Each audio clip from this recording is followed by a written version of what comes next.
Christmas has come and gone, but not gone are the warm feelings that one gets around the holidays. And we've got one more film to consider this year.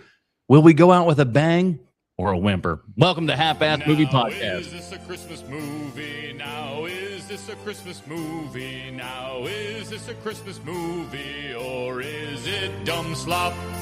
Welcome to Half-Ass Movie Podcast, a show where we put together a half-ass theme as an excuse to watch movies. All right, hold on. Golly, you almost had it, didn't we? Where we watch movies. My name is Adam Porters, and joining me today, just before the show, he was talking about how good his Paul Giamatti impression is and how he's excited to do it for you right now. Sweet Sean Kovacs from the internet. Not true. If I want to see fabulously wealthy kids complain about how tough their life is, I'll just move back to Connecticut. Thank you. And he's a genuine troglodyte. Bruce Leslie. All of my boarding schools were, well, you could say operated by the state. Sometimes, listen, it's who loves you, you know, whether it's the state or somebody else. Who cares? As long as somebody's there for you. Well, we are back, everybody, with our question of the month. Is this a Christmas movie? And we are at the end of our Christmas year here and everything. And in this movie, I think Bruce was smart because he was the only one of us that had seen it previously and everything. And you said that this movie goes from Christmas all the way into New Year. So we thought that this would be a fitting time for us to slot this bad boy in here. The whole third act is between Christmas and New Year's. So Christmas and school starting back, rather. Yeah. Oof. Let me tell you, there's watching this. It was one of those things where I'm just like, boy, am I excited never to have to, you know, go back to school after Christmas break again. Because boy, talk about the worst time ever when you were a kid. It's like, oh, right, this has been the best. Now it's back to your regular scheduled programming. Ugh. Oh, I wish I could go back to school. That's the last time I was the best at anything. Give the boy a chance. He wants to try. Just give him a chance. But we'll get into all of that good stuff. But before we do want to remind everybody that what you're listening to right now is also a live stream over on YouTube. Every Sunday at 8 p.m. Eastern, we are broadcasting HMP live here. Come out and be one of the dirty babies in the chat. Let us know what's up and drop one of these. Fortress Bucks. Holy cow. We had a whole bunch of those, and Bruce and I actually had a decent amount of those back when we were doing our Christmas Eve live stream here and everything, where it's just the entire world went disaster, but people still supported it.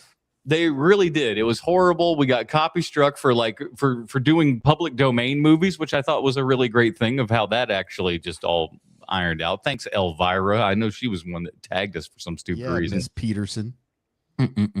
But there's good times to be had, so we want to thank everybody that joined us out for the live stream. Bruce and I talked a little bit, and we're gonna plan something a little bit bigger, nicer for next year that hopefully we can get around any laws or things. We've got a mild game show plan, Sean. If you ever want to drop in on that one, Nice. I know you love the game shows.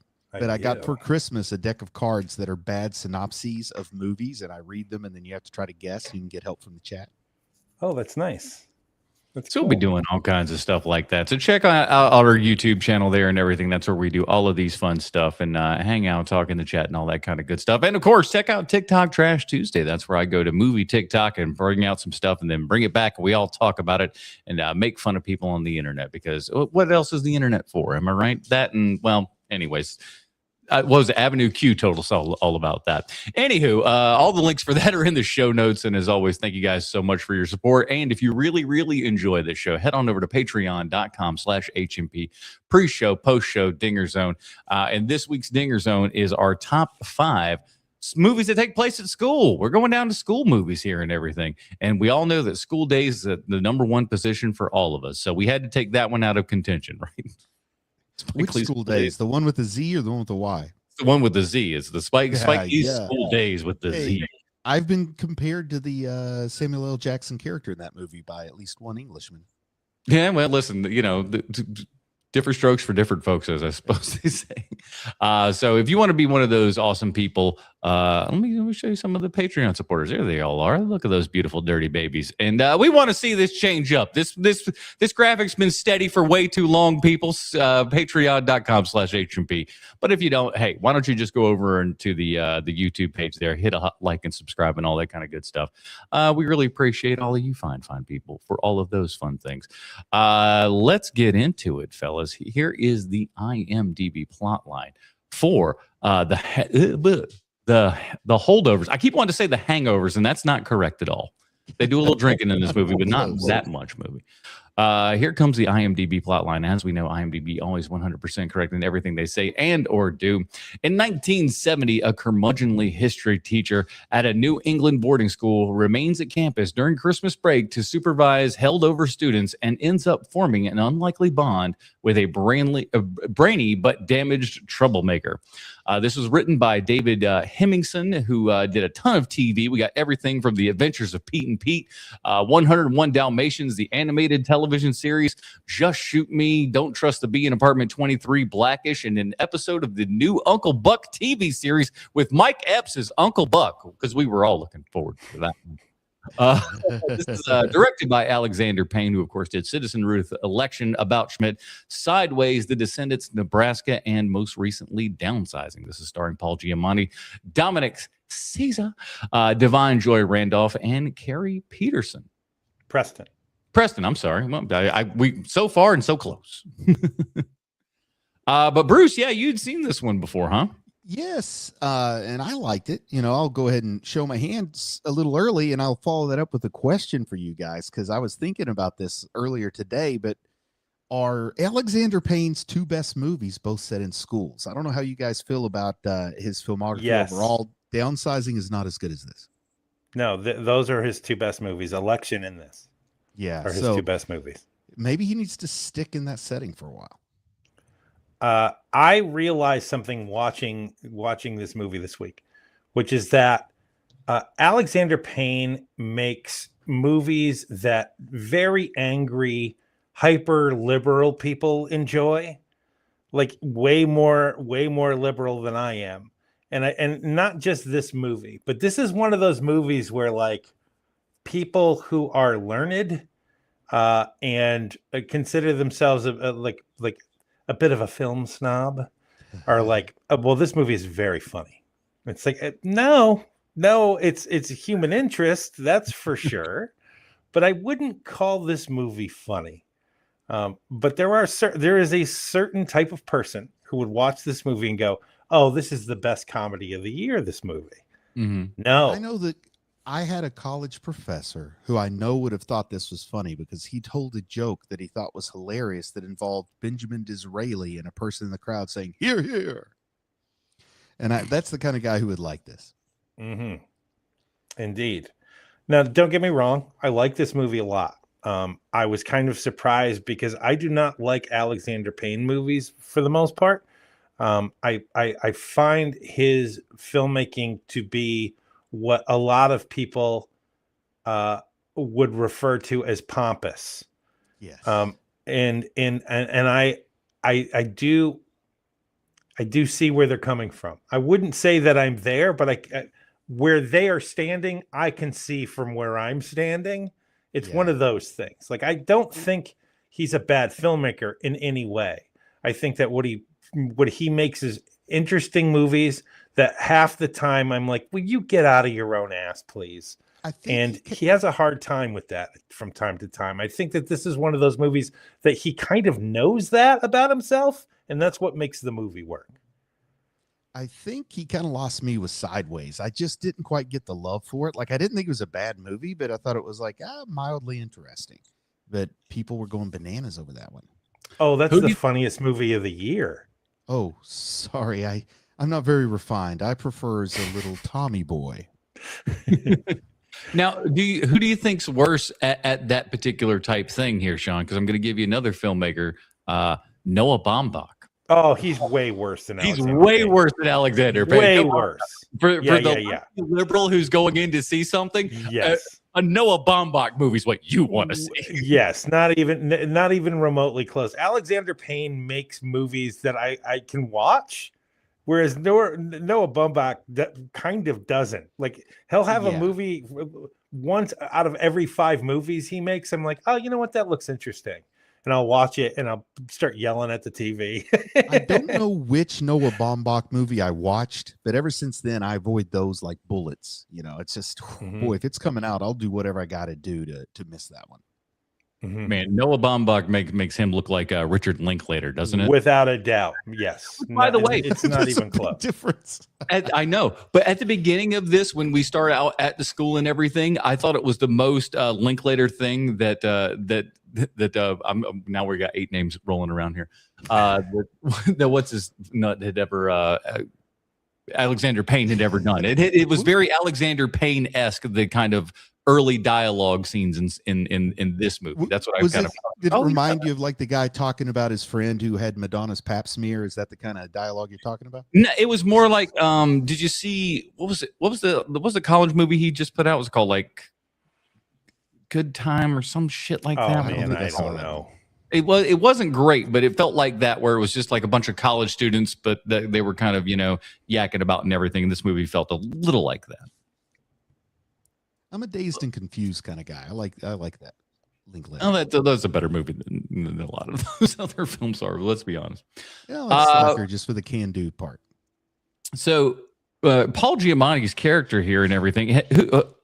Have you guys ever had teachers that are like this? Because I had like an English teacher that was of this kind of level and everything, who would get super passionate about work and other things like that, to almost an embarrassing level. He read a poem to us once, and then by the end he was just like physically exhausted from it, and we were all like, get a room, buddy. I didn't take many classes in the arts, unfortunately, and I think that was a real missed opportunity for me back when I was younger and in school. But you don't quite get this out of like physics professors, chemistry professors, that sort of thing. I had an English teacher and I had a history teacher back to back in high school. And the history teacher just ignited my love for history. He was such a great teacher. I hope he's still alive. I hope he's watching. Mr. Armstrong, thank you. My English teacher, who I will not name, was basically like Paul Giamatti, but a lady. And she was the worst. She made me hate the English language for a while. It took until college for me to go, oh, no, I see why this is very, very important. Whereas she just made me hate every second I was in the classroom. She was awful. And I wasn't a great student in the first place. Like my mind wandered constantly in class, except because I love stories. I've always been somebody who just loves hearing stories. And so hearing somebody who was a really great storyteller talk about history, it changed the way I saw the world. Yeah. I did have one bad calculus professor who, I don't know, he was like upset that I kind of didn't need him to teach me calculus. And that's what really bothered him. Because, calculus is one of those classes. Yeah, it doesn't matter if you get the answer right. What matters is how you got there. Mm-hmm. And he would look at me showing my work, and he's like, this clearly isn't how a regular person does it. Like, you just figured this out on your own. You didn't study. And I'm like, well, doesn't it still count? And he's like, no, you've got to study. You can't just know how to do it. I hate people like that shit. That's ridiculous. I got it done. Who cares how I did it? Shut up. Yeah. My physics professor, same thing. I could figure out a lot of physics because I've been living on the face of the earth my whole life. And he thought it was cool that I could figure things out, but not the calculus professor. Versus like, ball go down. I mean, it doesn't take a genius. Come on. I mean, you'd have to be a flat out idiot, not just to intuitively understand what momentum is. You know what I mean? It's just weight plus velocity equals force. That you don't have to study to know that. Already way smarter than me right there. Just that one little thing. If I had lived in a different time, and you know what? I don't ever talk highly of myself, Sean. So I want to brag on myself here for a moment. If I lived in a different time, I might have been Isaac Newton. You never know. I'd be a wizard amongst you sons of bitches. I'll tell you that right now. Actually, I would have been an alchemist. From what I understand, he was just widely beloved during his time, so I could see that. So we get where sought after party guest. Where's this taking place again? New England. Yeah, I knew it was kind of the area. I didn't know if they'd named something kind of specific here. Is this like a made-up school, or is this like a real private school? Barton, I think they call it. I don't know the private school sector enough, but I would imagine that it's not a real place just because of the end. What happens at the end? I would imagine that it's a made-up school. And I guess they're all just kind of based on like Exeter or one of those places. Right. Places that none of us would be welcome at, and to be honest, we would really get sick of the place after an hour or two anyway. Yeah, without a Look doubt. at the architecture. This is cool. This is cool. And then it wears off real fast. And then you're like, okay, can we get to a place that has working toilets? What is it that sets this movie apart? Because there's something here that I can't put my finger on, but what sets it apart from all the other sad kid at private school movies? Things like Rushmore, Scent of a Woman, School Ties, those kind of things. Well, there's two things. One is that the kid is likable. And you can understand why he's rebelling. You can understand, and they make that clear early on. And he stands up for nerds. He stands up to the guy who's like trying to bully him at the beginning. There's all of those little moments.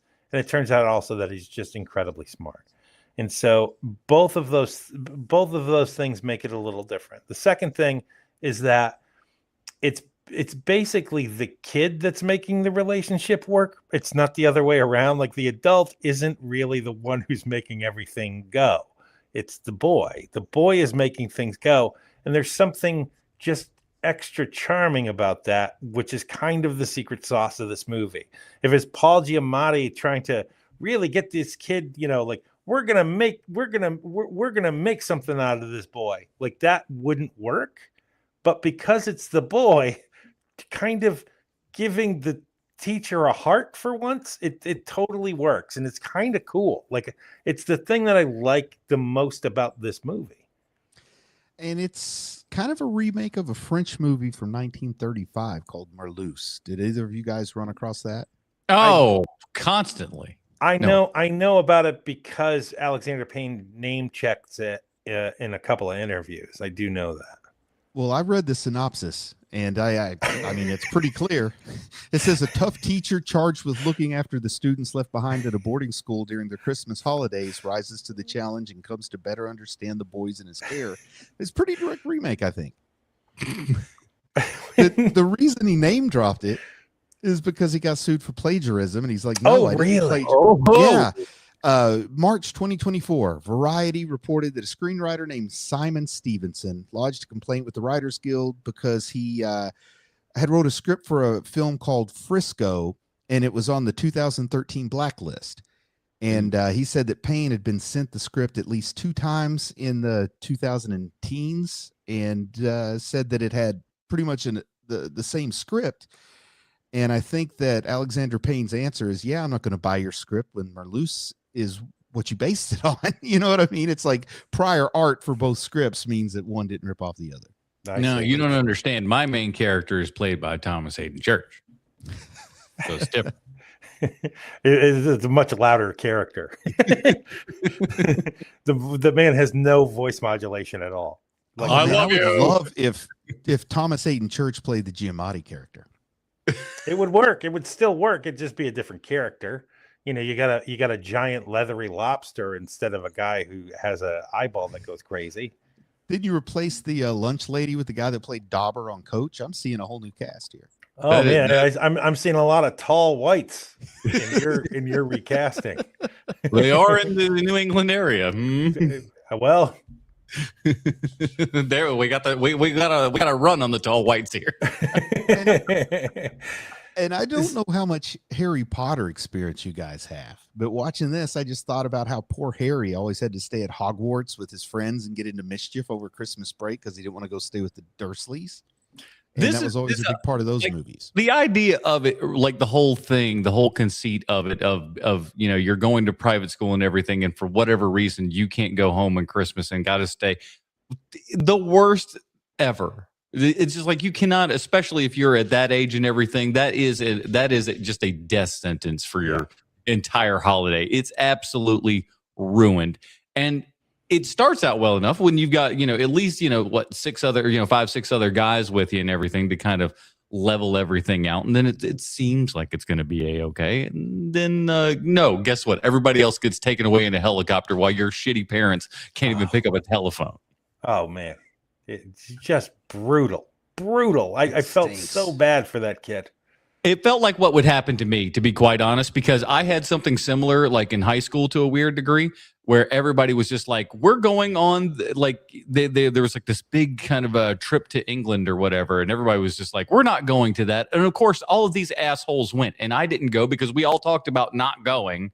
And then I'm sitting here, everyone is over in England having the hell of a time. And I'm here just eating in the cafeteria with the rest of the losers, just going like, I could have gone. My parents said, do you want to go? I would have gone, but everybody was like, no, we're not going. And every one of those assholes went. Oh, man. Terrible. That's rough.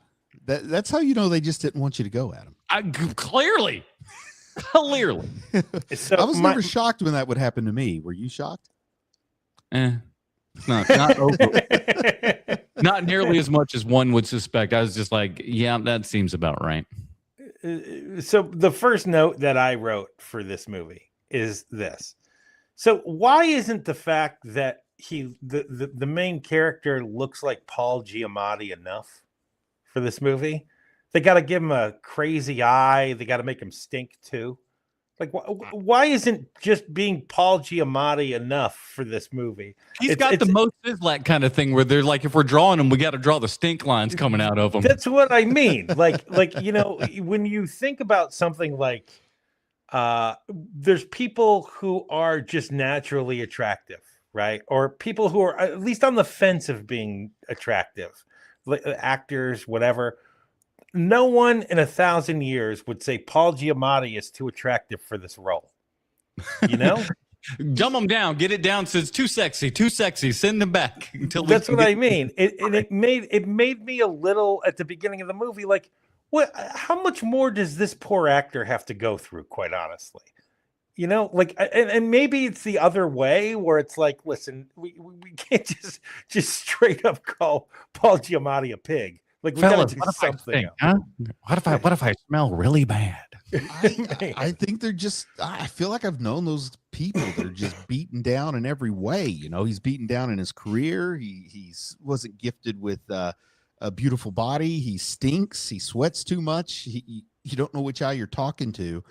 I feel like you always had a teacher with bad breath or something, right? That would always want to be getting in your face, telling you secrets or some shit. And you're just like, get out of here, dog. So like those people 1,000% exist, and they always got to tell you something. It's like they say some guys have all the luck. Well, sometimes that luck is bad, and they still have all of it. That's kind of what Giamatti's character's like. It gives you a little insight to why he's a bitter, hateful bastard, unlike you and I, Sean, who have no reason for it. But despite our relative success, we still hate the world. I don't hate the world. There was a time when you did. Without a doubt, yes. Yeah, that's what I mean. I don't hate the world now either, but there was a time when I did. Oh yeah, the world. I was very angry, and if somebody said, "Why are you always so angry?" I'd go, "I don't know. I don't know. I'm just angry." Regulating things is tough. Shut up. Why are you angry? I'm not angry. You're angry. So the other thing about this movie that I was like, and I realized they were doing it on purpose, but the first 2 times it flipped, I was like, well, that's a continuity error. Is the eye is it goes from eye to eye. The fake eye that Giamatti has is moving from eye to eye throughout the movie. Well, and if you have something called monofixation, you can do that with strabismus. So that was actually a nice touch, I thought.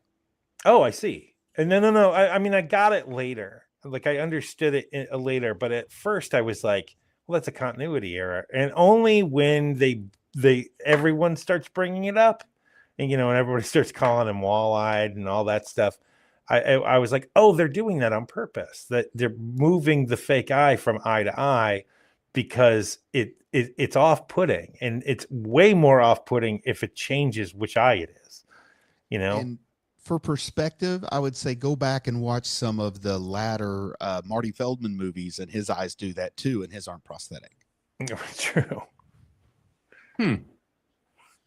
Yeah, it's just like listen, whatever they're doing. I mean, I suppose what do we figure? CGI eyeballs got to be right. No, What, the eye? No, it's it's a a contact prosthetic lens. that they used. Yeah. Oh, is it? Yeah, it's a Yeah. painted contact lens called scleral shell. Yep. Or actually, I think they used a soft lens, which is kind of tricky to paint. So they must have had a pretty talented orthoptist is the name of the person who paints eyes on prostheses. So they had a Do pretty most good, of them do pretty skilled portraits or person. landscapes? Depends on the ethnicity of the person. So portraits. Let me ask you something. What is your feeling overall when it comes to Jesus? Why am I blanking on his name already? Paul Giamatti. What is your overall thought on him as an actor? Do you like him?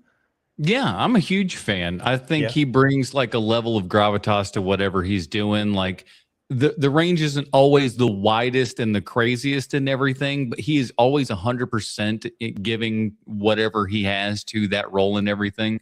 Yeah, real big fan. I mean, he can play kind of like he can do older type stuff, like period pieces. He can do modern, like your John Adams and stuff like that. He can do modern stuff and still feel, like he's a man in present time and all that kind of good stuff. So I think he's got a lot of range. Even forgot he was despite John Adams. despite kind of like a little, I bring a lot of baggage into the Paul Giamatti situation because growing up, I thought Pete Rose was like the greatest baseball player of all time. Bart Giamatti's who banned the guy for life from baseball. And it's weird how you reflect on that stuff, but I think it was the Harvey Picar movie, American Splendor, got me to turn the corner on him because he really, in my opinion, transformed into Harvey Picar, guy whose interviews I'd watched and stuff, and a guy whose work I was a fan of. And he just communicated that character so well that he won me over there. But a lot of times I feel like he's sort of doing the same performance with different lines. Other than that, my issue with him is that he doesn't tone anything down. So like when he does his guest appearance on 30 Rock, with Richie, who's in love with the other sound editor on the show, and there's a lot of like really great lines, and he just needs to overact the entire time, and he doesn't make the absolute cardinal sin of everything I'm doing is funny. He doesn't do that, but he is overacting. And he's way overdoing it in those scenes. And ever since I saw him do that at the time, I watch for that in other performances with him. And and he does do it. He'll have a moment in almost everything he's in where it's like the director couldn't bring you in a little bit. Like, why are you always at 10, dude? Like, just be like easy, be a little easier. Well, I think a lot of people are like Matt here, and this may be one of the first movies they remember seeing Paul Giamatti in. Siskel and Ebert recently reminded me of the first place that I saw Paul Giamatti was Howard Stern's Private Parts, where he plays Pig Vomit in that movie. Vomit, yeah. And he was like featured very highly in the trailer there and everything. So like as silly as that sounds, like that's your face going out in a whole bunch of commercials that a whole bunch of people see and stuff like that. So believe it or not, even being in that little ad, I think boosted his career. I think the catch-22 with Paul Giamatti and my approach to his performances are that he is so good as an actor at portraying unlikable characters that I end up transferring that unlikability to the actor, I think, because he's really good with those unlikable characters like this guy who, he has his redemption, but is it worth it or not? We'll talk about that. And then Pig Vomit, who's, irredeemable. I think he's kind of a, just a little whiny biatch in Sideways. He has some performances where he's doing a great performance, but what he's being asked to do is portray a person that I don't like. So it just becomes separating the art from the artist kind of that kind of guy is annoying. Somebody that just gets wound up and you let them go, and it's just like then they don't stop, and you're like, oh my god, it's exhausting. Those people are exhausting. So I could see how that would make you go, maybe not. And don't get me wrong, like I don't dislike him, and I don't dislike him as an actor. If I see he's in something, I'm not like, oh come on, But I'm somebody who is willing to be the villain in a movie called Big Fat Liar. Like, what? Like, that's great. That's really great. That means that he's not completely full of himself. But then you see him in something like as the Rhino in the Amazing Spider-Man movies, and you're like, come on, dude. Like, bring it down a couple of notches. What are we doing? I just thank bought a goodness. Maserati and I need to pay for it. Thank goodness he never revisited that role. It was cameo level only. Yeah. For now. But I think the only role that I can think of where I see him as heroic in any way would be American Splendor. Because I'm struggling to come up with anything else. John Adams. Well, I haven't seen that. By the way, my I thought it was Sam Adams, and I'm trying to quit drinking. So my version of the when we went to see the American Splendor there and everything, I remember very specifically that screening because it was at the Enzion in Orlando, Florida, when I was going to film school. It was a double feature that night. First American Splendor, and then oddly enough, Clockwork Orange in 35 millimeter. ooh. It was like the weirdest like double feature combo ever. That's weird. Yeah, Kubrick doesn't blend well, so it's strange to see a double feature like that. Well, it wasn't planned as a double feature. That was literally just the things that were playing at the movie theater, and we just happened to see that one. And then, then we bumped into a whole bunch of people that we knew going in to see, Clockwork Orange and stuff like Well, that. it sounds like a cool movie theater showing Clockwork Orange back before theaters were struggling and doing a lot of flashback stuff. It was great. I would always recommend. They're still there. Enzion. They're one of the only local independent cinemas in Florida there and everything. They have a dine-in theater and all that kind of good stuff, and all the seating is very eclectic and different and stuff like that. It's a very cool place. Sounds like it. They owe me some money for that advertisement. Anyways. I think they probably need all the help they can get these days, so let them have it. So Divine Joy Randolph, I don't know that I've seen her in things, but I really enjoyed her here as the kind of grieving mother and everything. What a rough road to hoe that this poor lady has in this entire film. I love that character, though. It elevates this movie by contrasting what the regular people, what the little people's life is like. And this guy's moping about missing a ski trip, but she's missing her son who got sent off to Vietnam because, his family couldn't buy his way out like the rich kids could. It's a nice touch, a nice 70s touch, too. Is Paul Giamatti's character, he is so partial to her. Is it only because of the dead son? Is it the only reason why he's so kind to her? That was my take. Maybe it's like he feels like that might be the only person on this campus that he could punch down on. I see. I don't know. I never got the fact that he hated faculty or anything else like that. He just hated the shenanigans. Yeah, I mean, some faculty, not necessarily her. I mean, because she's not like the rest of the faculty, like those guys are, so to speak. I don't know. That's a good question. I guess I never really. And I mean, did either of you guys ever befriend your lunch lady in school? No, I did my janitor, but not my lunch lady. Yeah, because a lot of them, my school, the lunch ladies were a little bit closer to grandma age than mom age, and they all had heartbreaking stories. Because one in particular, this lady named Fairlene, I knew if, she manned the mashed potatoes, so I got in friendly with her because I get a little more mashed potatoes than everybody else, and I was a big fan of the old potato. But she'd tell me all this, son in prison for something awful. And she knows he did something awful, but she's still heartbroken because he's in prison, like that kind of thing. Yeesh. Man, something about lunch ladies. They all, I feel like maybe they go into it because they miss their own kids for tragic reasons or something, and they, maybe don't have don't have the interest in being a teacher. I almost said don't have what it takes, but where I went to school didn't take much. Her name is Fairlene. Well, poor Fairlene's probably not with us any longer. But no, but I mean, that was her name, Fairlene. Man, what or a great Farlene. name. It was like Farlene, Farlene, but I called her Fairlene. She didn't. I would compliment her. Her name was beautiful Fairlene eyes and Schnapp. stuff. She was a crazy lady. She used smokeless tobacco. Well, if you're a janitor, you can't be or a lunch lady, you can't be smoking inside the lunch line there and everything. You got to have your dip. Yeah, only the students were allowed to smoke in our cafeteria, not the faculty. That's the student smoking section. We over did there. have a student smoking section in my Kentucky high school, and I'm not lying about that. Oh my! Teachers would bum cigarettes from students out there. That's Kentucky for you. But you had to be in the 7th grade before you could smoke, and I am not making that up either. Tommy Johnson, you were in the 6th grade. You put that cigarette down until next year. But there were kids that I played. Well, we didn't have T-ball. We called it Pee-wee. But there were kids on my Pee-wee team that actually used like Skull already. It was the tobacco industry in Kentucky is just as big as in North Carolina. And they encourage tobacco use in public places.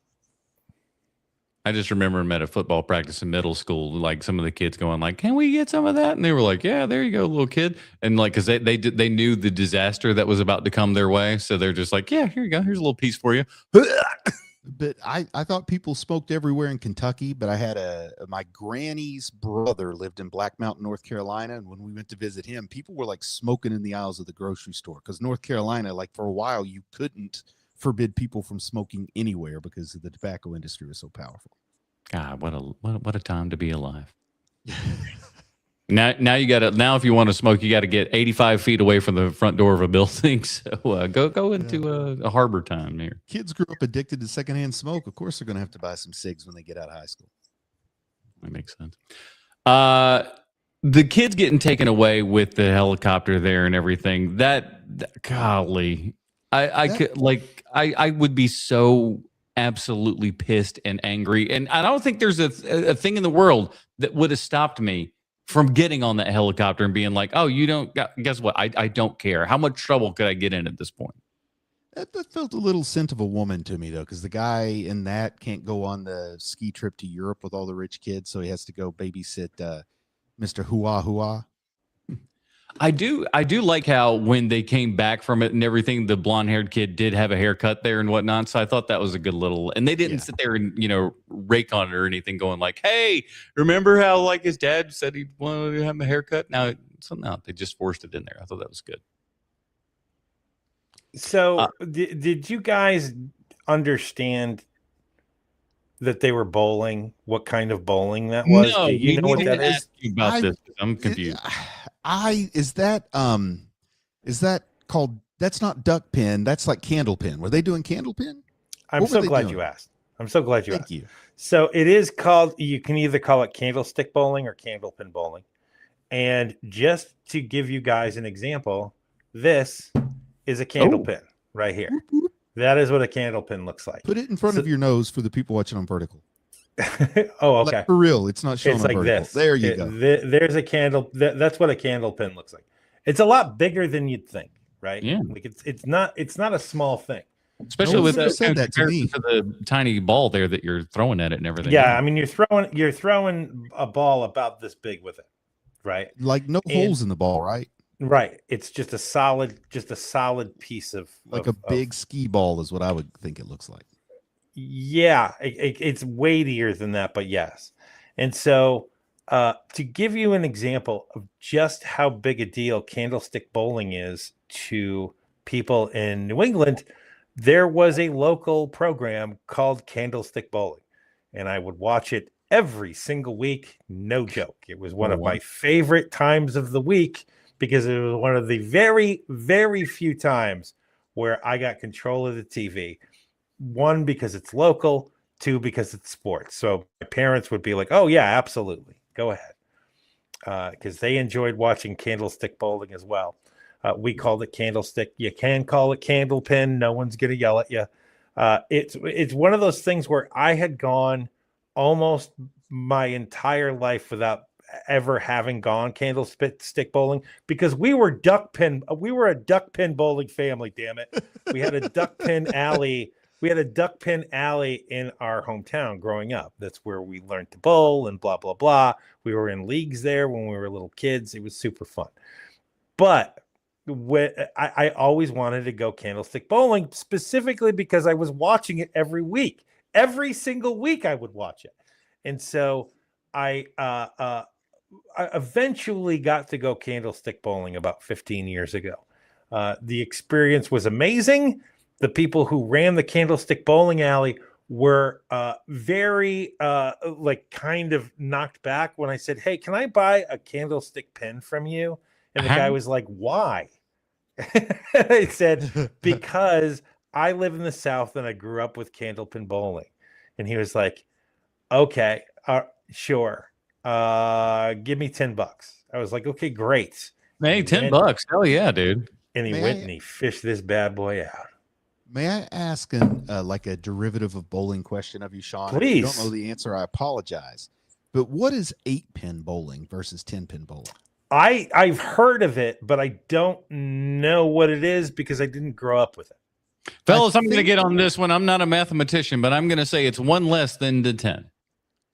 Well, there's other differences too, but I don't quite know. But I think they do 8-pin bowling on this Canadian show, Corner Gas. But it's like the ball's like the size of a candle pin bowling ball, but it's like they have 8 regular looking pins on the show that they're rolling at.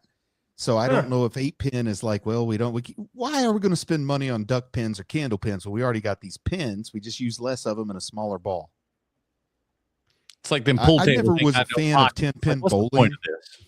I was never much of a fan of 10-pin bowling, like putting my fingers in the holes. I would get suction and when they come off, and I was not very good at it. But I think I would like these other things where you don't have to put your fingers in there. I'd love to try some of the less common bowling types. The fun thing about it too is that there's no like it's not the kind of game like you can get good at it, but no one's bowling a 300 with duck pin bowling or candle pin bowling. It's just not going to happen. And so, the people who are there are literally there because they just want to have a good time, and that's what's really fun about it. That's like, why I think I would like it. The drinks are cheap. The drinks were cheap. Yes. There's nothing worse than going bowling with 3 people like me and 1 person like you, Sean. And I don't mean personality wise, I mean skill level. Because there's just no one having a good time at that point.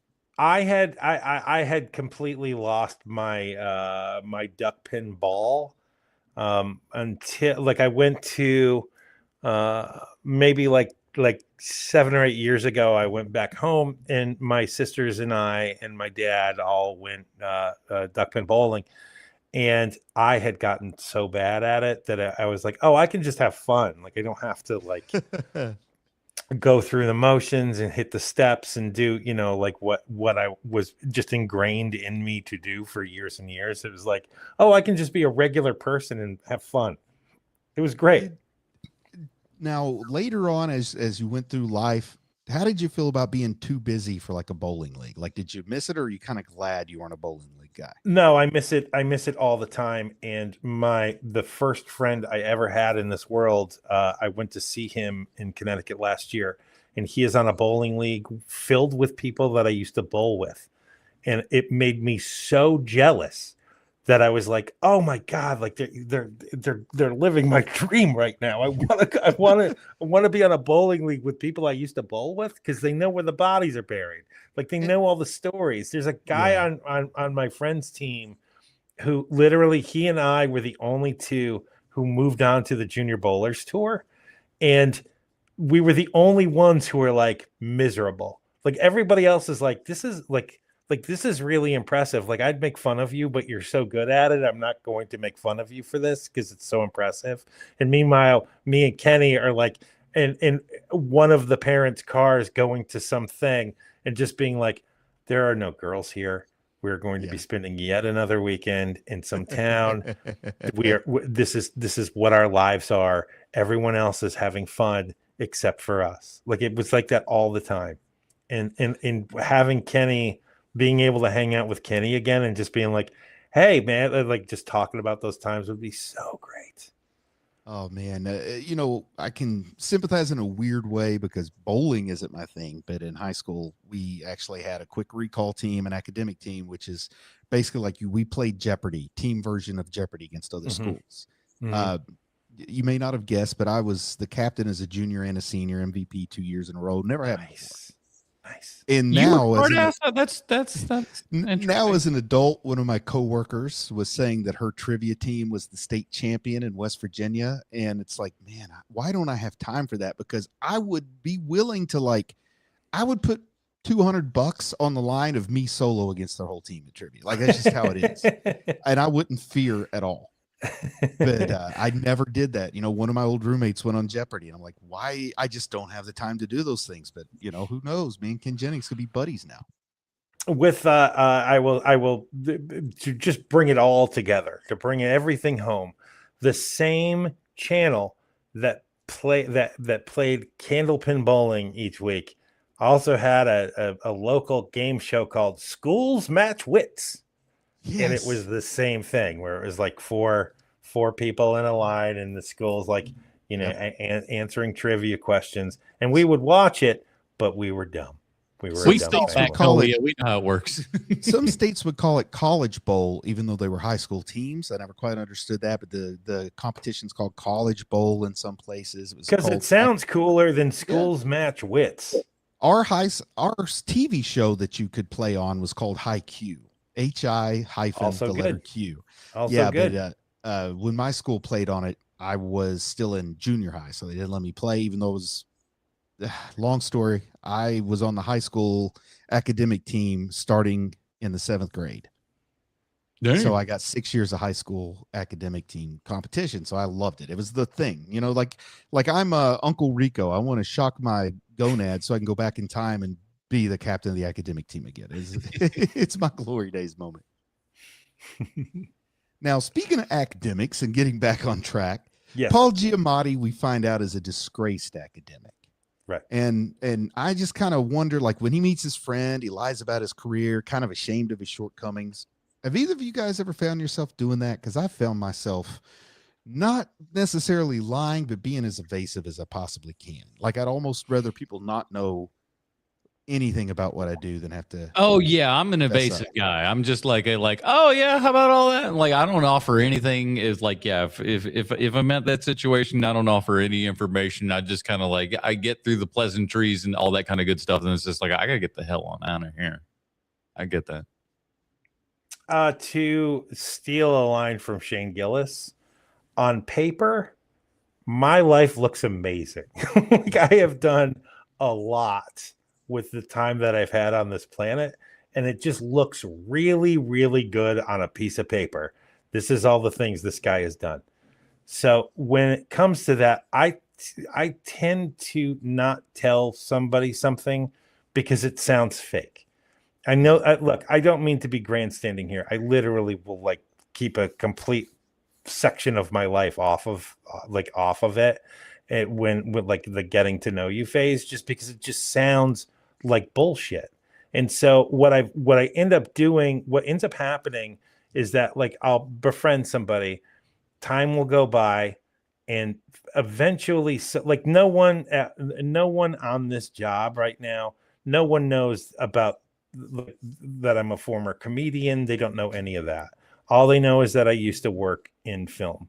And so that's on purpose, because to have the other part to that, it sounds completely fake. And so I am evasive, but I'm evasive in a way of like, look, you're not going to believe me if I tell you, so I'm just not going to say it. You know, it's that kind of thing. And, you know, I guess also it's a matter of what is the monster living inside of you. Like, the monster inside of you is a little different than mine, Sean, because Sure. Let's just say we trade spots and I'm at your point. Instead of thinking about the things I'm accomplished, I'm like, but I am not X role on X studio distributed film. I haven't, you know, done no matter what you do, there's only, if you're not Steven Spielberg, there's somebody better. You know what I mean? If you're not, yeah. And I don't know, man. I've pushed myself too hard, and it's caused me to maybe underachieve, considering the other folks in my residency class at Vanderbilt are all like academic department chairs and stuff, and I'm just like bouncing around at the VA doing like what is honestly the minimum acceptable accomplishment for any physician anywhere, is like my level of professional work. But I got a lot of stories that people really think I'm an outrageous liar when I tell them true stories about, oh yeah, me and Kevin Eastman. Oh, I rode in a pickup truck with it. Oh yeah, Chuck Yeager. I remember that time me and Chuck Yeager were talking to my grandma. Oh, that summer I lived in Madagascar. Oh man, I remember when I went to Russia, it was so different than it. This guy be making some shit up. I really do sound like a bullshitter. But I'm telling the truth. You know what Yeah. ain't bullshit? Fortress Bucks. Matt jumps in with a 5 and says, it's a show when they start talking about everything except the movie. Well, the problem, Alex, is that before we went into this one, I even said to the guys today, I was like, this is the type of movie where we're going way off track because there's not a ton to talk about with this movie. Like it just is what it is. Slice It's of life. Yeah, and that's fine. And it's nothing. It's not the kind of movie where you're like, well, we need to break this down. What makes this movie great? It's pretty easy to tell what makes this movie great to me, anyway. I don't know about you guys. Well, the big turn that I related to was pretty painful, and I've talked about my childhood and some things I've been through. But when Angus visits his father, the main kid, when he visits his father in the psychiatric hospital. Man, that brought back memories. My mother wasn't my father, but my mother was an inpatient in psychiatric hospitals during my childhood, and I had to go visit her, and I hated it. I hated everything about it. And when I was in medical school on my psych rotation, I got ridiculously good grades in it. People thought I would be a great psychiatrist, but I would literally be afraid inside the psychiatric hospital. Mm-hmm. And you just can't, it's this weird when you're like, the thing you're best at is also something you absolutely hate. And that's a weird place to be stuck at. Yeah. It was I love that whole idea and everything of him just kind of wanting to, because especially at that age and everything, you understand what his motivation is and what his thought process is like, hey, I gotta just see what I can do here. And he even wants to, like, you can kind of tell he wants to see something behind Dad's eyes, something that will give him a little bit of hope that there's something still there, but it's just not. Dad's gone. I don't know how, to me it seems obvious. I don't know how obvious it is to people who've had a different lived experience, but the real pathos here is Angus is scared shitless he's going to end up like his father. Yeah. Oh yeah, I still to this day am haunted by, like, am I my mom? And there's times when I would go back and watch the way I act on some of these videos and stuff, or listen to old podcasts, and I get real scared. Am I her? And something like that causes me, like, even when a movie's really good like this, it causes me to struggle with it. And then I fall back on the things that I can like I love the way this movie's shot in terms of the way it looks. It almost feels like a cleaner Harold and Maude, but it still feels 70s to me, which is a time that I love the look of movies. And I read that Alexander Payne worked with his DP intentionally to get a 70s look, and they actually considered shooting it on film, but they wound up going with like the first good RE digital camera, and I think they outdid themselves for a 2010 era digital camera. They do a great job with the kind of beginning, giving you the 70s R-rated logo there and all that stuff, the original 70s Universal Studios logo there and everything, to give you that very specific time and place of all that, and did a very good job of just cementing you, like, you knew that, like, this is either late 60s, early 70s, and of course we hit right on 1970 there and stuff. So I thought that was really good, and the sound is all the music cues and everything else like that, not overly specific or anything, but enough to put you right where you need to be. Something that helped too, the way that the shots are framed, is even though they had an RE Ava, I think is that digital camera they used, they fitted it to use Panavision lenses, so it's got the same kind of lenses that the camera's shooting through. Oh, that's awesome! I didn't know that. And I think that's why, Alexander Payne doesn't have to use a 14-year-old digital camera, but I think that's the one that they could fit with the Panavision lenses. So it was the closest he felt he could get to film on digital. That makes sense. Great. That's very cool. One of the things I want to talk about is one of my favorite actors shows up in this movie, Carrie Preston. I love Carrie Preston. It's why I corrected you at the beginning of the show, Portress, because I just love her work. There is something about that actress. She has a 1,000-watt smile. She immediately makes everything brighter when she walks in. I think that she is one of the very few people who is in entertainment now who isn't sexualized in any way. People just love her because she's just great. Like, she's got her own, she had a character on The Good Wife that was so popular that it made it to the next phase of that show when they spun off into another one. And then she spun off into her own show. She has her own ongoing show now as that character. And she is just the brightest ray of sunshine on film. And every time I see her, I'm like, well, she deserves all the good things, that lady. I just love her. I'm getting increasingly out of touch with television. Has she done any film work? I didn't recognize her. I apologize for that, but sometimes I don't recognize people I should.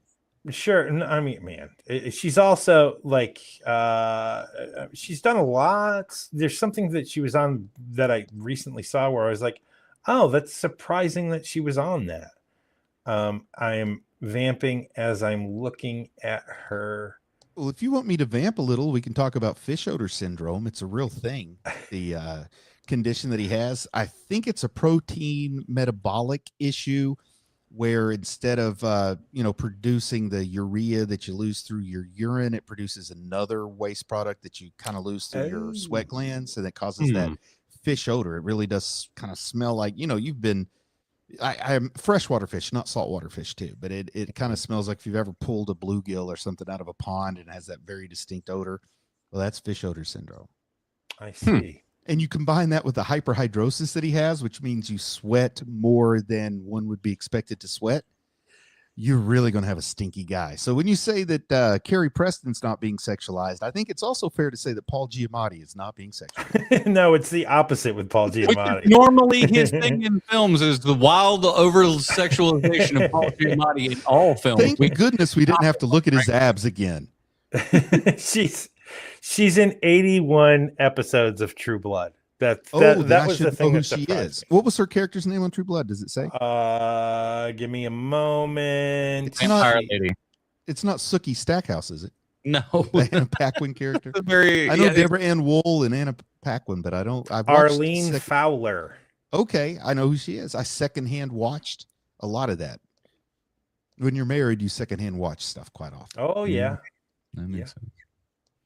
All right. Well, we need to find out if this here movie is a Christmas movie. We got a couple of questions to get to the bottom of this one. Oh, and I got to get a pen. I got to keep score. Okay. So the idea is this. This is the last time we're going to do this one for an entire year. Every Christmas movie has to take this test. Yes or no questions. You get a point for each yes. If a movie gets a 5.5 or higher, it's a Christmas movie. Lower than that, it isn't a Christmas movie. So, question number 1.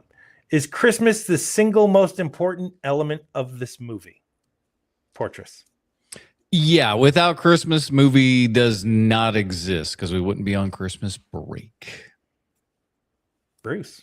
I'm going to ask you, could you make this movie on spring break? Could you make this movie on Thanksgiving break? It wouldn't hit the same. I think Scent of a Woman is Thanksgiving break, and it feels a lot like Scent of a Woman to me. So I'm going to say no on that one.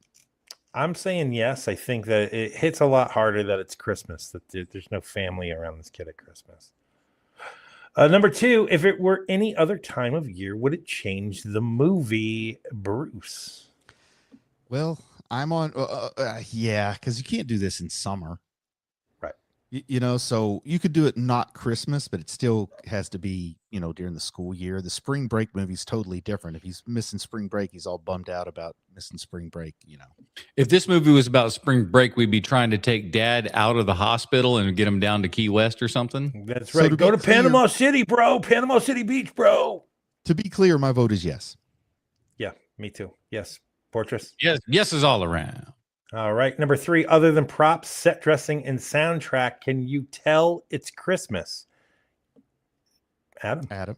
Yeah. I mean, we got a big giant Christmas party here and everything. I got to be honest with you, for a movie that does take place and is a lot about Christmas and everything, I was worried for many of the Christmassy elements of this for a while. It was just like, are we going to get any in the Christmas kind of stuff? And it did eventually kind of, rear its head and stuff. So I was like, oh, thank God there was a little bit of Christmas in this, because I was getting a little worried for half a second, but we're there enough. I vote yes on that one. I'm voting yes also, especially at that moment in the movie where he sells the Christmas tree lot their tree back. Come on, man. Come on. No one is that horrible. Nobody's that horrible. I like how the guys out there Christmas Day selling Christmas trees and stuff as well. It's just like, geez, this guy's really in for the bank, ain't he? That's 3 yeses from us. Number 4. Do any of the plot lines deal with any of the core 4 meanings of Christmas? Get out of here. That's 3 yeses. Family, nostalgia, generosity, or hope. It is literally all 4, which I think is the only movie this year that did it. It's bad luck to mention a perfect game before it happens, but boy, this pitcher's really looking good on the mound. Number 5. Does someone dressed as Santa, make an appearance? I thought for sure this was going to be a no, but like, son of a bitch, if they had on the 11th hour come in and rock you with a Santa Claus. I wanted to see Giamatti dressed as Santa. No way that was going to happen, man. No way. You got to shimmy down a tree. Santa, you smell like my sandwich. He could smell Santa coming. That's a bad trait. Number Son, 6. Who's giving you a fish sandwich? Number 6. Does it feel like a Christmas movie? I think it does. Say no on this one. You do? Okay. To me, it does. Yeah, it what does. do you say, Adam? You're the tiebreaker. Yeah, I think it definitely it's definitely Christmas centric and focused there and everything for sure. Yeah, I mean, it's a bad Christmas. It's a bad feeling, but it does feel like Christmas. Yeah. Yeah. This snowball's rolling downhill. I don't think we're going to be able to stop it. Number 7. Is this a movie you would only watch during the holiday season? Bruce Leslie. Well, to be fair, I don't like watching it. I don't like watching it because it's a little painful, but it's well made. It's beautiful. I could not imagine trying to watch this over 4th of July weekend, though. Like, it's a dreary movie, so I need dreary weather. So I'm voting yes. We're watching the Holdovers. I'm giving it a point. Whatever the answer that scores a point, I will not watch this outside of a 3-month window. Yeah. Adam, what do you say? Yeah, definitely. You're not watching this outside of Christmas, so this is definitely a Christmas movie that you'll only be watching during Christmas. There's no July in this. I will never watch this movie again, but I did like it, and I'm glad that I only watched it over Christmas. So I'm going to say yes. So that's 3 yeses again. I ended up buying it, so it's like there's a chance I'll go back and watch it once or twice, just to kind of be like, oh yeah, let's justify that $8 or whatever it was. Is this reasonably anyone's favorite Christmas movie, Adam Portress? If reasonably. No, not a normal person. I'm not going to say that there's not a person in there that would certainly enjoy this, and the cynic kind of person and stuff that might enjoy this, but your regular, average, ordinary Joe, nah. I hate to be the guy that breaks up a no-hitter with a bunt, but no. If this is your favorite Christmas movie, you are never invited to my Christmas party. Yeah, that's a no from me too, man. I like it when the lady's crying about her dead kid. That's my favorite part of this Christmas movie. When the delightful black lady just breaks down crying in the kitchen at that Christmas party. Oh, fun everybody for all kids. Come on in here, see this.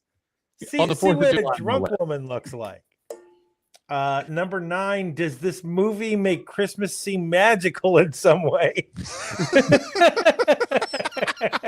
I think we all know the answer to that. It might be a Christmas miracle if you could get through it. I mean, dark magic counts. That is definitely a no. That is definitely a no for number 9. And number 10, could this movie reasonably fill someone with the Christmas spirit? It started so well. It was great. It crashed. It was great. I wake up on Christmas Eve and I'm just like, I gotta watch the Holdovers because it's just filling the heart with joy. So, Bruce, what's our tally? 7. 7. So it is a Christmas movie. I think it ties Gremlins for the most Christmassy movie we covered this month. It might actually. Who would have thunk it, man? Talk about a double header on Christmas Day. A double feature. I got too many baseball analogies, and I don't even like baseball. I mentioned Pete Rose, and I'm stuck. Robert has said Giamatti has already done Santa in Fred Claus. Oh, right. Yeah. Right. Vince Vaughn's brother, right? Yeah. Like, Fred Claus was all right. I remember liking that well enough. Hadn't watched it since, so that tells you that may be one of those that you want to keep in that memory of just going, yeah, that wasn't too bad. Yeah. All right, well, let's get down to it. Bruce, what is your rating and recommendations for The Holdovers from 2023? Well, it's the kind of movie that makes me really envious of the cinematography. I love it. I love that they went out for it and accomplished what they were seeking. Because of that, I recommend it. You can turn the sound down and enjoy this. And you can watch the movie if you are the kind of person who likes to have an empty feeling of despair from a beautiful piece of art. Give me that despair, please. I guess I got to give it stars, don't I? We're not doing Robin anymore. I'm going to give this one 4.5. Just, man, the visuals carry this thing for me. 4.5. Sean, what do you got? You know, I really am surprised with how much I like the film. And it's weirdly, not weirdly, Alexander Payne's pretty good at that third act. It's the third act that completely saves this movie. Which is when all you watch are superhero movies for 10 years. Boy, having a good third act, boy, like it's such a rarity. It's like, oh my God, I can't believe it. No big blue light coming down from the sky. Yeah, somebody had a thoughtful idea here and like put care and effort into their script. Oh my God, I can't believe it. So for me, I'm gonna give it 3.5, only because there are so many moments in this movie where I like it just I'm filled with revulsion, which I know is the point of these films. But there are moments where I'm like, I can't. It's not like I can recommend this movie to somebody. Like, no one's like, oh, you know what? You should see The Holdovers. It's great. Like, no one's going to say that.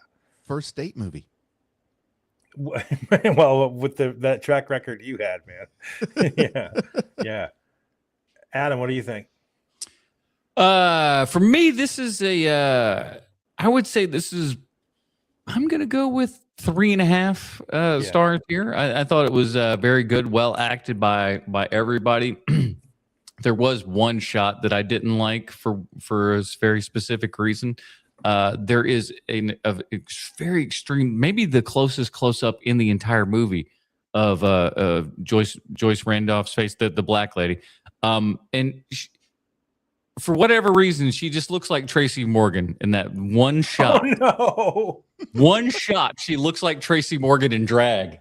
And I was just like, it threw me so out of it. Like, it wasn't any other time, but that one time in that one shot, I was just like, oh. Okay, all right. Thank God it wasn't. Jackie D, you like Phil Collins? I was just thrown a loop there for a hot second. That was just reminded of the old Star Jones on The View. I am a lawyer. Some of that stuff going on. So, but I did really enjoy it. Paul Giamatti is great as always and stuff. So yeah, recommendation for me. Everyone should probably see this one around the holidays at least once. Especially if you're done with all those Christmas cheer movies and you want to have a little bit of bring you back down to earth before the new year kicks here and everything, maybe The Holdovers might be a good shot for you. Well, that is it, everybody. We got another week under our belt here and another year under our belt. That's right. We're going back in next year to 2026, and we're rocking it out again with our new series that we are calling foreign films. What we would recommend to non-cinephiles. There you go. So we'll be kicking that off next week with Sammo Hung in The Magnificent Butcher from 1979. So a little Hong Kong flicks. And you're not going to know what else is coming in the next couple of weeks here because we're going to be all over the place. And we hope that you are here for that cinematic journey with us and everything. In the meantime, Bruce, where can we find more of your work on the internet? Taking a little Christmas break, but I'll probably be coming back to YouTube soon, working with my youngest. He's going to be directing another short film that hopefully will be out in the festival circuit next fall. So you'll get to hear me talk about it until you're sick of it soon. So I won't say anything now. Very good. Sean, what else? I'm all over the place. Just look me up. Just look it up and check out all the notes in the show notes there, and everybody. Those got all the links for all the things that we do. And if you like the stuff that we do, click on them. And we really appreciate that. That will do it for this episode of Half-Ass Movie Podcast. Join us next week for a new year and a new month and a new theme of foreign films. I didn't write this part into the script. Foreign films you recommend to non-cinephiles. And we're kicking it off with Sammo Hung next week. Until then, for Sweet Sean Kovacs from the internet, Bruce Leslie, I'm Adam Portress, reminding you to get out there and watch some movies. Movie now, is this a Christmas movie? Now, is this a Christmas movie? Or is it dumb slop? As if on cue, your dog looked straight up at you, man. It was awesome. Like right at the end. You go, I want you, can you take me out? I gotta go potty, man. Me too, dog. I'll be right back, guys. Yeah, same here. I'm gonna get some water. Right back, everybody. Don't call it a comeback. Been here for years.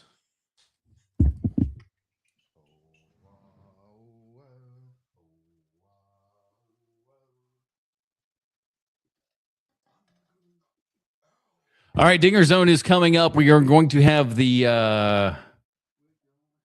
top 5. Let me fucking, what the hell's going on here?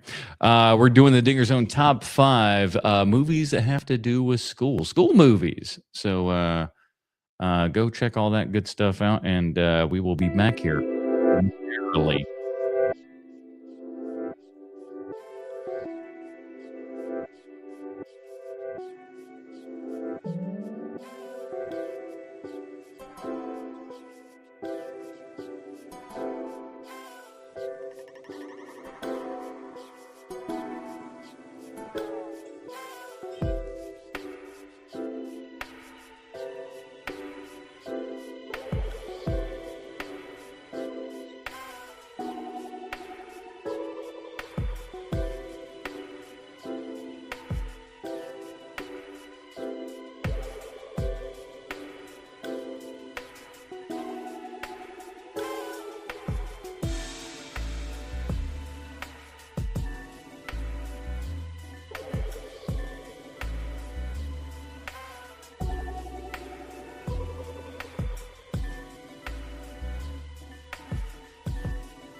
Honeycomb's big.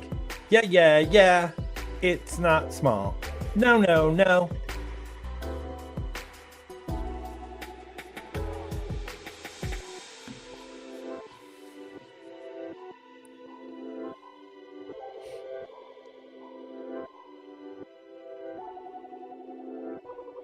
Test 1, 2. Oh, that's a good test, buddy. That's a real good test, buddy. Oh, we're testing it. Help test me.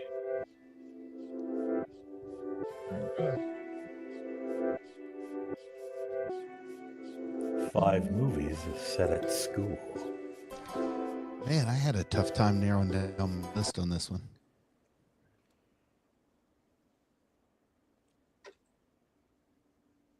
Did the music just stop, or did my audio go out? No, it stopped. No, Okay. no. He just stopped that there interlude music. Abruptness. Look at that. It's like on cue, looking at the Hi. camera. What's He's going on, everybody? absolutely a star. He's a giant star. Hi, everybody. What's going on here? Oh man, we should. It'd be great if we could get a podcast where we could convince our dogs to all sit in front of the camera while we were recording off screen.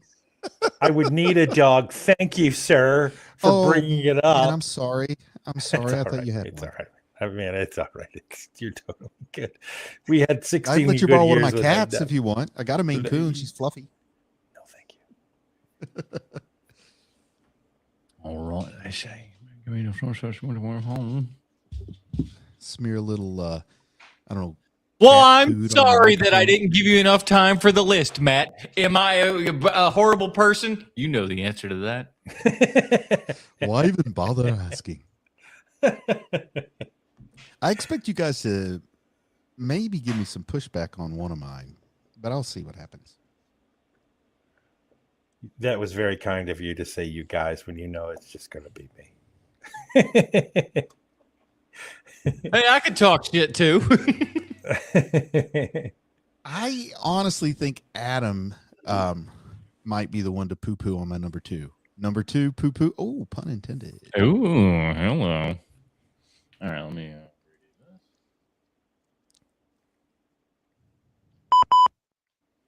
Ladies and gentlemen, welcome to another edition of the Dinger Zone. My name is Adam. There's Bruce.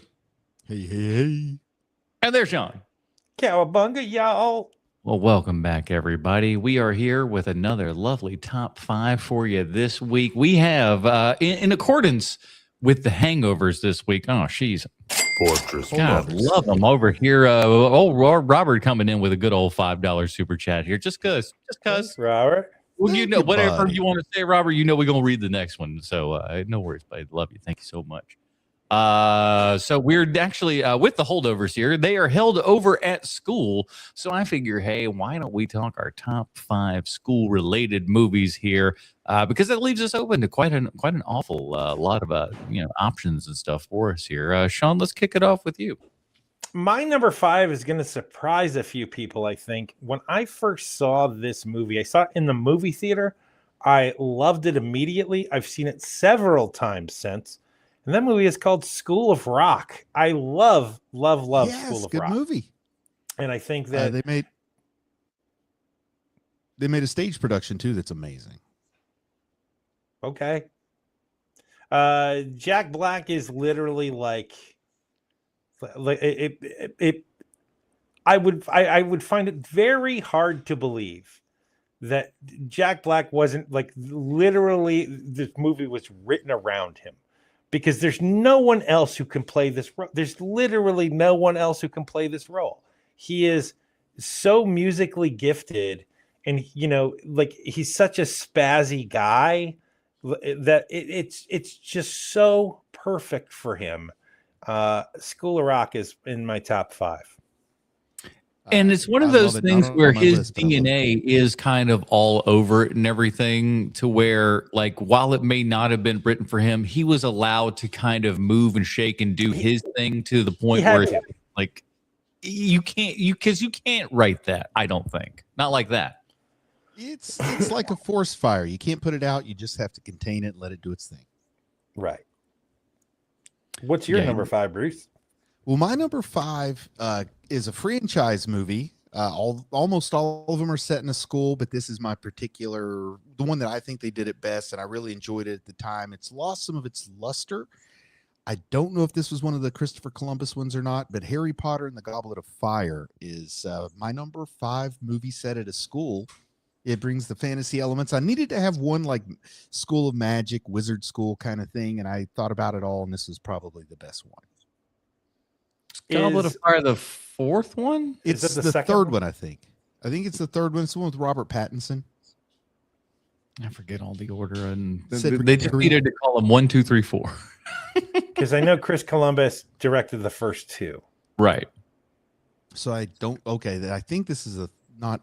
I think it's the third one, but man, what do I know? All the names are like word salad to me. Yeah, exactly. It's just one of the, I tell you, 1, 2, 3, book 1, 2, 3, 4 is what they should have called But it this has one. like the Tri Wizard tournament, and that's just a lot of fun, and I liked it. Oh yeah. What about My you, Adam? number 5 comes from director Joe Dante, who we talked about last week here and everything. It's Rock and Roll High School. It's stupid. It's a musical with the Ramones. I briefly had Rock and Roll High School 2 starring Corey Feldman on my list, and then I took it off at the last minute. I wasn't aware that was a thing. Nor I. Yeah, it's a you know, 30-year-old Corey Feldman is a high school senior hitting on his teachers while his band is going to win Battle of the Bands. Sounds about right. The think thing he that I produced it. love most about the Ramones is this. Then don't get me wrong. I love the Ramones. You know, I do. I love them. But when the Ramones are starring in a movie called Rock and Roll High School, and you know that they're going to make a song about the movie, you know that the name of that song is going to be Rock and Roll High School, and all of the lyrics are going to contain the words Rock and Roll High School. And that's it. That's all you need. That's all. They're the Ramones. That's all you need. What I love about the Ramones, I actually see them as a major inspiration, is they never let a lack of talent stop them from being megastars. I mean, they'll admit, we didn't know how to play guitars and sing. We just did it anyway. No, it's just like, oh, I'm only doing downstrokes on the guitar. It's like, who does that and why? They were trying to be the next Beach Boys is the funny part. Well, here's the thing though. They they had a lot of it was punk rock, but they had a lot of things the Beach Boys had that just kind of like, that catchy little stuff here. They're 2-minute songs, whatnot. Punk is just a more aggressive version of pop. So there we are. Sean, number 4. What do we Well, have let's any go with entries from yeah. the Peanut Gallery? Oh, I'm so sorry. Well, look at me being a dumbass. We got number. Let me scroll. You think they like my Howdy Doody reference? Howdy doody. The fuck is that? Something. Oh, I the think your Peanut dog is Gallery. backing up. I did. Well, okay, so I wasn't the only person that heard that. Yeah, The it sounded to me Peanut like maybe Gallery. Bronson was backing up and he put on that little beep. Oh my beep, god, that was beep. weird. Robert's number 5 is With Honors from 1994. I know Wow, of what is that. I that? don't know that I know too much on that. I don't know that movie very well at all. I'm gonna look that up real fast. With Honors. I hope it's better Got than Joe that. Pesci in it. Oh, it's got me. Oh, he's a homeless guy. Yeah, I know that movie. Oh yeah. Is that I kind of like remember the seeing it. Fisher King? I think it's like one of those things where you get two similar movies confused, and I think I think that it's and probably- Fisher King. I got. I think you confused. probably Like got Robin kind of Williams that is Fisher idea. King. Yeah, Joe Pesci, Brendan Fraser, Patrick Dempsey, Gore Vidal, of course. Man, Brendan Fraser's made 2 of those school movies. Let's see.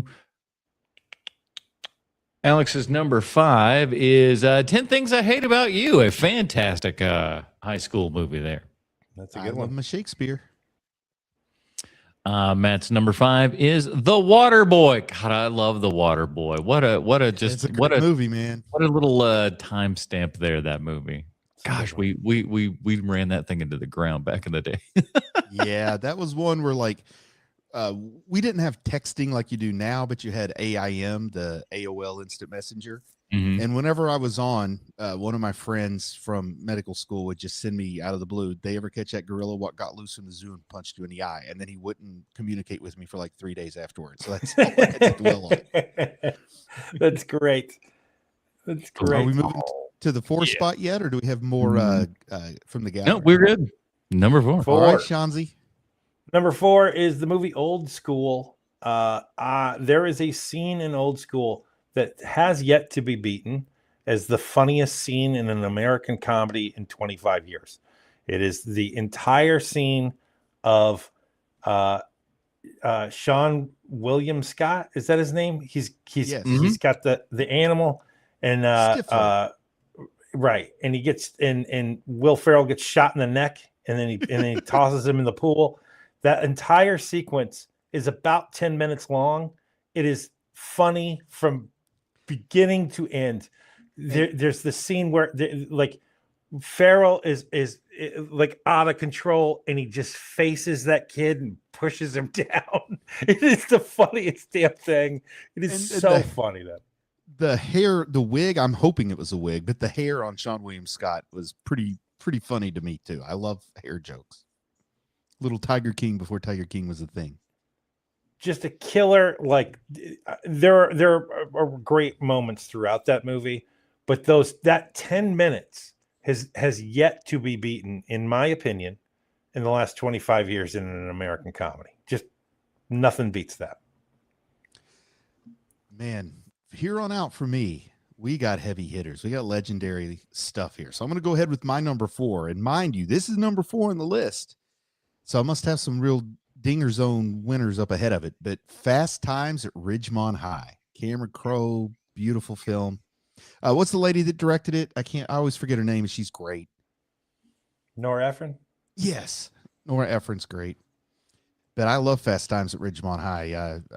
I became a man when Phoebe Cates did that thing. We all did, sir. We all did. Yeah, that's when they descended, and you know what I'm talking about. Mm-hmm. Unpopular opinion. I hated that movie. Oh, get bent, man. Come on. Okay, How do you bro. hate? Is it Spicoli? Do you just hate it because of Spicoli? You're not a Sean Penn guy. I mean, no, there's part of it. I mean, that's like Forrest he's an Whitaker. element of- You don't like Forrest Whitaker as a football star? Are you racist now? He's fine. Judge Reinhold's good in it. Judge Reinhold is good in that movie. That's about Oh, that's man. that's honestly that's what I like about. I like Reinhold's character. That's about it. The rest of I it, like Fast Times better than any Hughes movie from the era. So not a single Hughes movie on my list, surprisingly. Nor I. So what you got, Adam? Oh, that's not true. I'm lying. What's yours, sir? My number 4, we have talked about previously, is School of Rock. School of Rock's fantastic. It's so good. It is just that like lightning in a bottle there and stuff. And I hope they don't try stuff like that again. You know what I mean? It's just like don't try to recreate this vibe that becomes so special and can be this great lightning in a bottle thing. Sometimes y'all just gotta let stuff lie, and I hope they continue to let this lie and be like, oh, now we're coming back and they're college age students or some bull crap. I don't know what they would attempt to pull at this point, but please don't. For some reason, I've never quite been able to wrap my head around. I just absolutely love Jack Black, and I think that's his best movie. I really do. Yeah, agreed. I'm starting to see the feelers get thrown out for School of Rock, like a sequel to School of Rock, and it sucks. Don't do that. Don't do that thing. Do not make another School of Rock. No. Remember, he does not look like he looked back then. This is like it will be just a sad state of affairs if you're trying to recreate this thing and you bring this old man in here and we're like, what are we doing? I watched Anaconda today. He still looks good. And not only that, the kids aren't cute. Like, get out of here, man. Like, don't do it. Don't do it. Oh man, Miranda Cosgrove back in high school. That'd be weird. What are we at? Number 3. Oh wait, sorry, the chat. Here. Alex's number 4 is Mean Girls. Nice. Oh my God, I'm an Tina idiot. Fey's a queen, man. Tina Fey's a queen. Good one. That's my number 1. That is literally my number 1. I did not put that down because I wasn't thinking about it at the time. No, that is my number 1. I will tell you what my number 1 is later, but that is truly my number 1 is Mean Girls. It is my favorite comedy of all time. I absolutely love Mean Girls. I have a T-shirt that says on Wednesdays we wear pink. It is the best. I absolutely love that movie with a passion. In full disclosure, though, Sean, you really, really like Tina Fey's work. I think do. that's a She's big my part of it. favorite comedy writer. Yeah. Yes. Yeah, so I think that because I like it, it's not on my list. Another one with a great stage production. My son's been in 2 different productions, says 2 different characters. He played the gay best friend and the hot boyfriend, so like really different characters, and he crushed both of them. So I'm more in love with the stage play than the movie, but the movie's great. I did not see that atrocious musical remake though. All right. What the oh Number yeah. 3. Okay. So Robert's number 4 is Election from 1999. Got mentioned on the main show. Not Too shabby there, as always. And number 4 from Trillian here is The Disappearance of Hanu Hisu. Matt, fuck you. An anime movie that is also a Christmas movie. Oh boy, man, that is a difficult. I'm sure it's good. That is you like he's throwing me for backflips over here. The man just likes to watch me suffer, and listen, you know, I'm happy enough to do it for everybody. Just you know, I don't care at this point. I'm used to it. What the hell are we at here? Fucking Number 3. My number 3, sweet Shanzi. My number 3 is the only movie I can watch her in. I can't see anything else this woman has done since. It is the movie Election is my number 3 movie. I love Election. I think it's perfect. You can't make a better version of this. And it is literally the only greasy reezy movie I can watch without going, I can't stand this woman, because you're not supposed to like her. And it's great. Number 3 on my list is Election. Nice. I dated a girl whose name rhymed with Tracy Flick, and I swear they are the same person. That person I dated is currently married to a billionaire I'm sure she doesn't love, but she gets a private jet. And that movie, man, I'm like, I don't ever relate to Matthew Broderick at all, but I do hate her.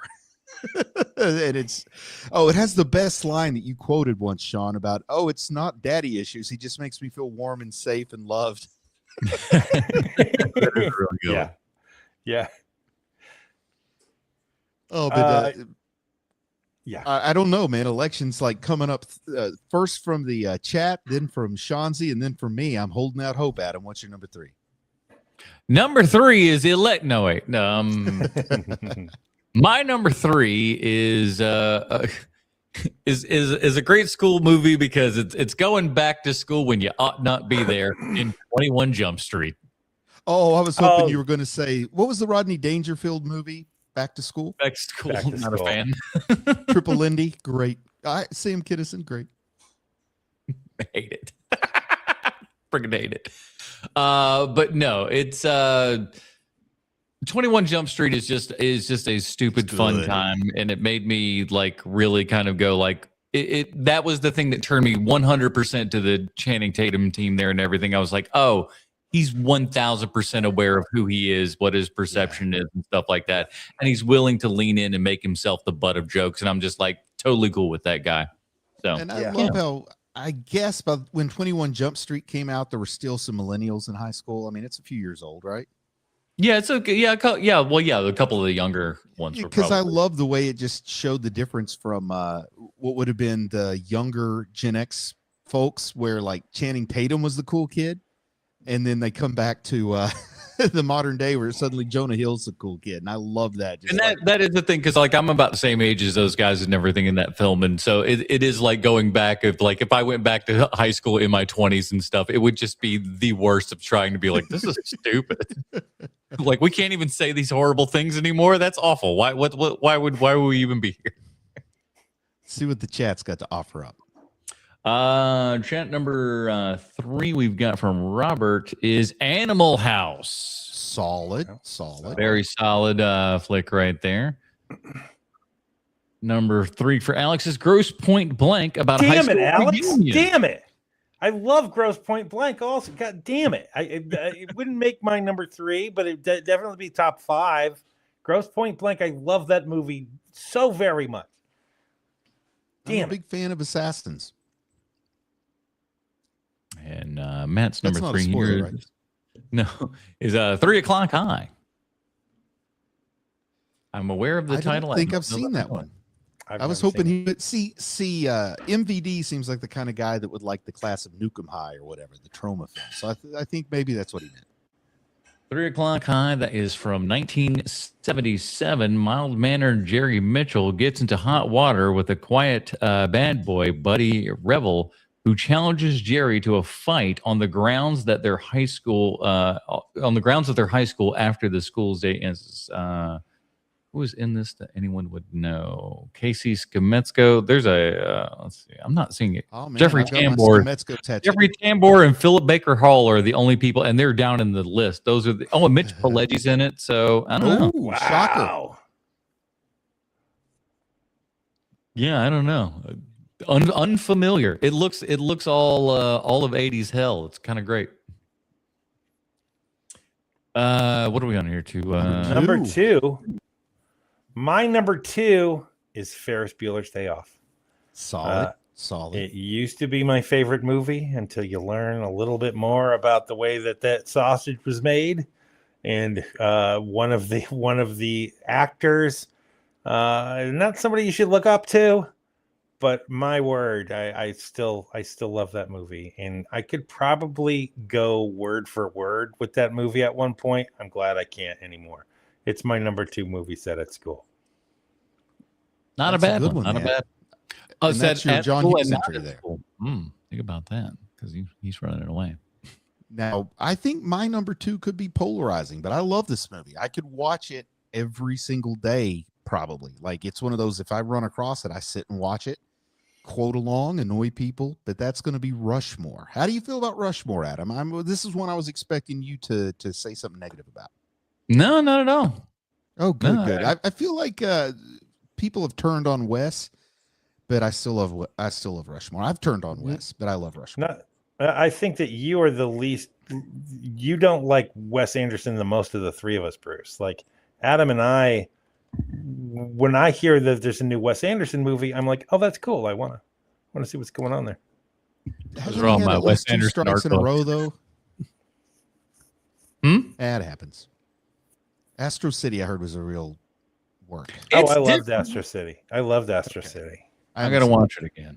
It's because it's like this. Sean knows what I mean when I say that, but it's like it's weirdly interwoven, and there's like a lot of odd things going on that if you ain't paying attention, you are going to be effed.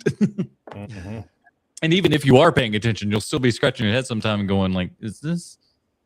Yeah, there's a few moments like that in the movie. I just really love. I love being in that world. Yeah, I think I watched Bottle Rocket, Rushmore, and Royal Tenenbaums like boom, boom, boom, and all 3 of those made me just maybe like Wes Anderson too much. And then when he didn't keep that sort of thing, I turned on him. I could see that. So what do you got at number 2, Adam? My number 2 does a lot of what kind of number 4 did, or 3. What the fuck are we? What number are we on here? Number 2. 2. But 2 makes me feel a lot like number 3 did, in as much as it kind of harkened back to my school days, and it was also again makes sense because it was written by somebody who was my age and everything, and that is SuperBad.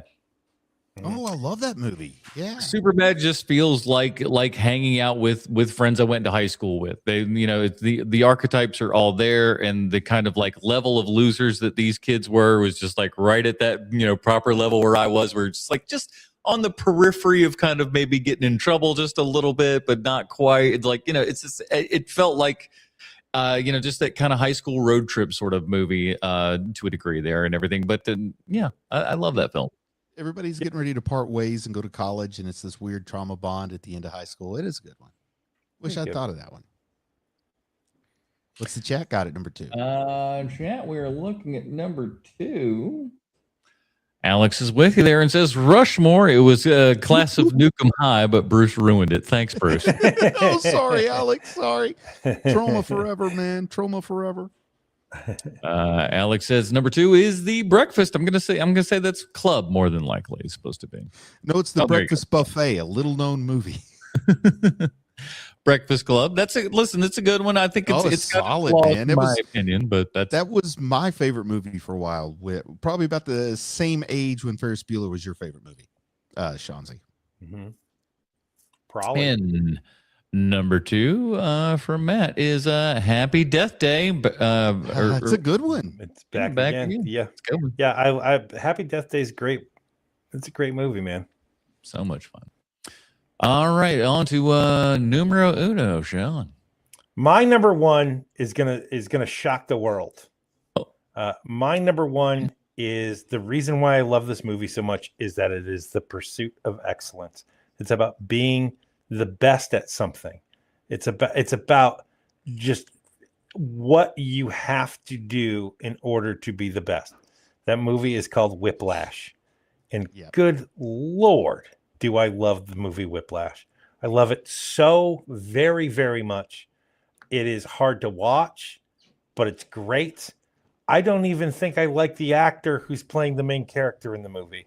It doesn't even matter because it is a movie about the pursuit of being excellent.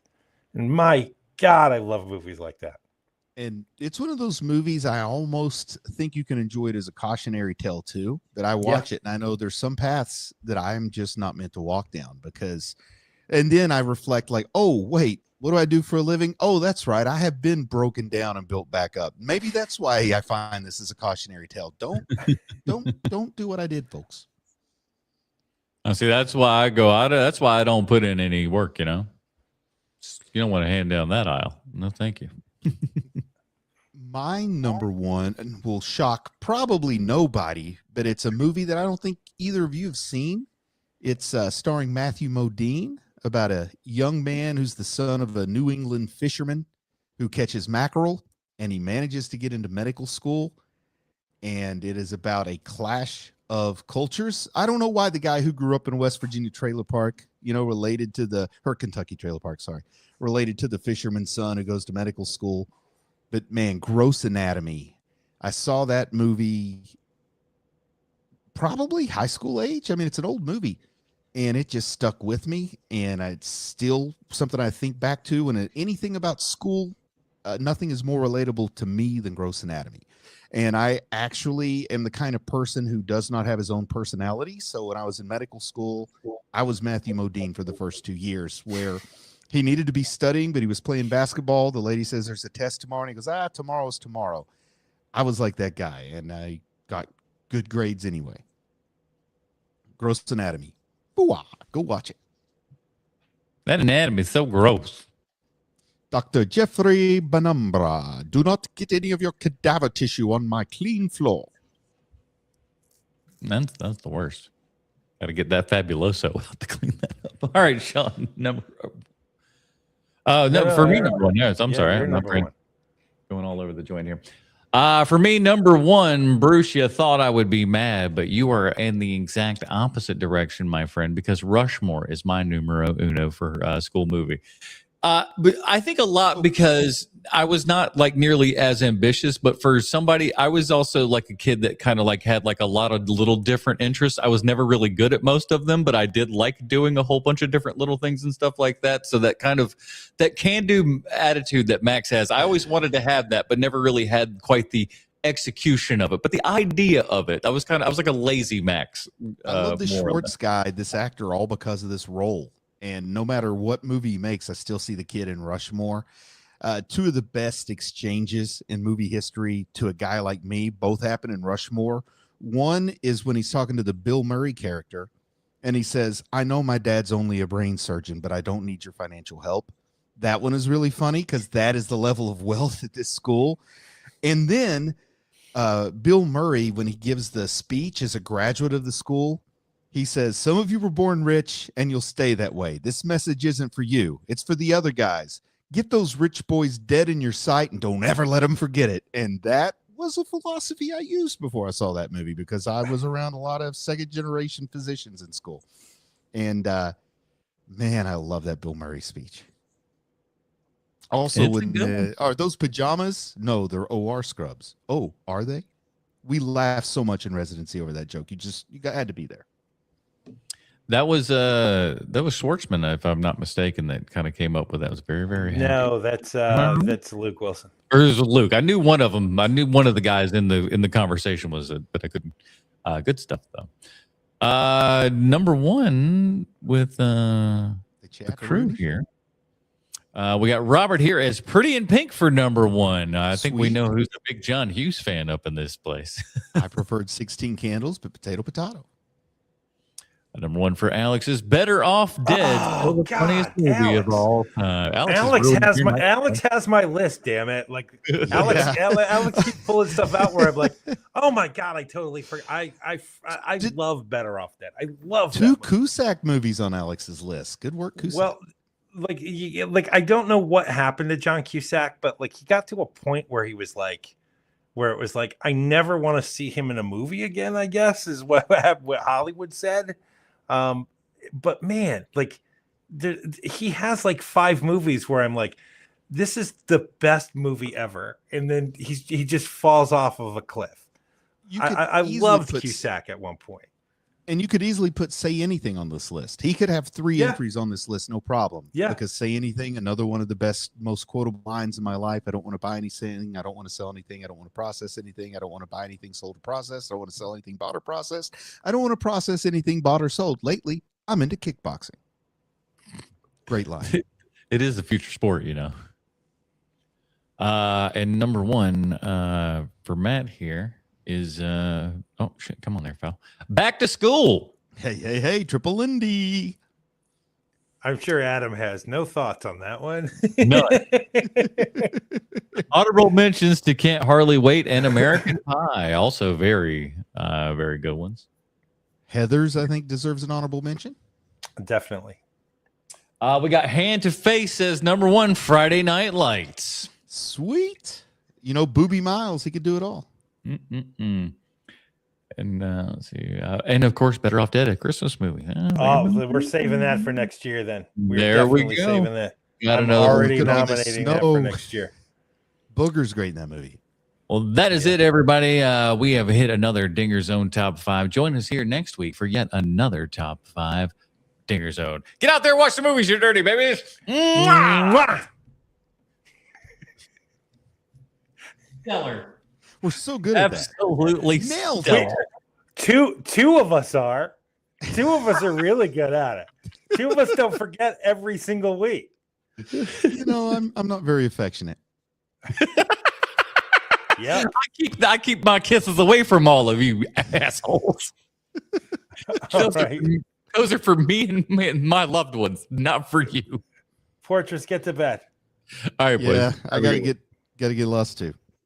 Bye, everybody. We'll see you TikTok Trash Tuesday. Bye, everybody.